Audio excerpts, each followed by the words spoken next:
ইটপাটকেল ফলে পরবর্তীতে তাদেরকে ছত্রভঙ্গ করে দিয়েছে সেনা সদস্যরা।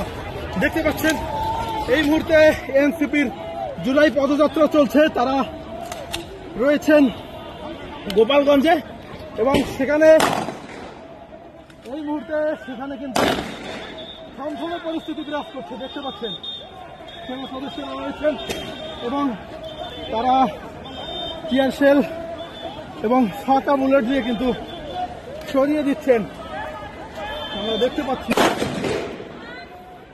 এই মুহূর্তে যুবলীগ, ছাত্রলীগ এবং আওয়ামী লীগের দুর্বৃত্তরা সেনা সদস্যদেরকে লক্ষ্য করে ইটপাটকেল নিক্ষেপ করে তাদেরকে ছত্রভঙ্গ করছে।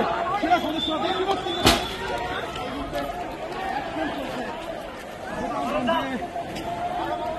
সেনাবাহিনীর যে অ্যাকশন, সেই অ্যাকশন আমরা দেখতে পাচ্ছি।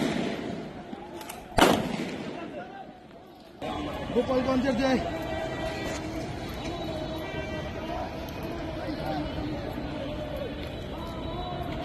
এখানে বঙ্গবন্ধু সড়ক নামে একটি সড়ক রয়েছে, সেই সড়কেই কিন্তু আমরা এমন চিত্র লক্ষ্য করছি।